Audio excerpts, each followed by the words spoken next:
Mabit ang ina. Bago ang lahat, ay nais ko lang iparating na ang video ito ay open para sa lahat. Nais kong marinig ang inyong komento, masama man o mabuti para sa akin. Siyempre, dito nagsimula ang lahat. Nagmotor ako papasok ng trabaho at ito na nga papaba na ako ng aming subdivision. Alright, makikita nyo, diba ang taas-taas talaga ng ahon dito sa amin? Yan yung araw-araw kong inaahon. Shoutout nga pala sa van ni Mang Carding na sobrang linis. Tapos yung mga motor ng mga tropa dito, kahit di natin kilala, tropa natin yung mga yan.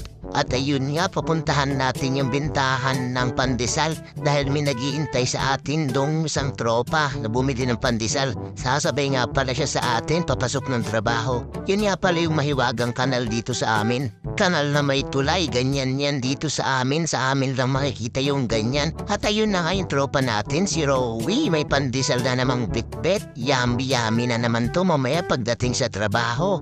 Sumasampa na nga si Rowie sa likuran natin at hirap na hirap sumakay yan. Ang bigat-bigat ba naman tapos ang laki-laki ng tiyan. Tapos makikita nyo pag tumakbo ako dito yung manubela, hirap na hirap piliko. So skip na natin. Sa part na to sabi ko upakan ko yung masasalubong kung nahubad. Kaso nakita ko to mukhang palaban, wag na lang pala. Tapos si Aling Ngena mukhang tapos nung magwalis. Tsaka si Mang Kanor, ayun mukhang may binibili din namang kakaiba. Ano na naman kayang ginagawa niya dyan? Mang Kanor, baka naman. Papapansin nyo nga pala masikip yung kalsada dito sa amin pero kayang-kayang salubungan ng mga sasakyan. Kanya-kanyang diskarte na lang tapos makikita nyo ang daming mga hinuhukay. Ewan ko ba kung anong plano ng barangay. Basta yung subdivision namin pag malakas ang ulan sa part na to bumabaha. Pero ang importante dun sa amin walang baha. Mukhang si Aling Rose at Aling Bibia nag-uusap na naman ano na naman kayang balita yung kinakaalat nila. Ay nako naman aga-aga. Pabagal nga lang pala ako magpatakbo ng motor lalo't may angkas akong 90 kilos mahigit o baka nga mamaya 100 kilos pa yan. Baka pag gumewang ako shoot kami sa butas dyan sa gilid-gilid. Dito nga pala sa harapan namin is ito na yung Huwasay tapos palabas na to ng subdivision namin. Nag-wish ako dito sana hindi traffic kasi bigat-bigat ng dala ko kapag traffic ang hirap mag-drive ng motor lalo pag humihinto-hinto. Nangangalay yung kamay ko. Makikita nyo dito, nasa gilid kami. Wala pong bike lane dyan.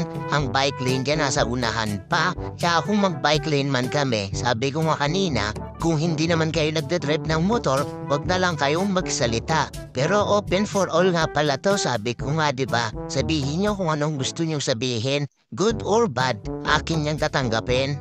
Dito na nga pala mangyayari ang sakuna. Medyo ipipilit ko dyan, pero sorry na. Kasi nga paulit kung sasabihin pag nagmomotor ka, hindi pwedeng hindi ka sisingit, diba? Pasok na ako dyan, kaso umabante pa siya. Natupi tuloy yung side mirror niya.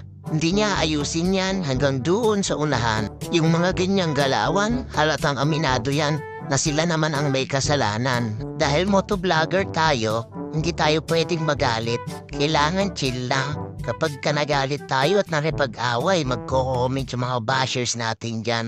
Sa experience ko dito, ang masasabi at may papayo ko lang, wag niyong gagayahin si Sir Mau Motovlog. Kapag sisingit, siguradong hindi kayo maiipit. At kita nyo nga parang may kamay na lumabas sa bintana ng sasakyan. Inaayos ng pasahero yung salamin. Wala namang nangyari dyan, hindi naman nila ako kinompronta. Aminado naman talaga sila. O siya, hanggang dito na lang muna.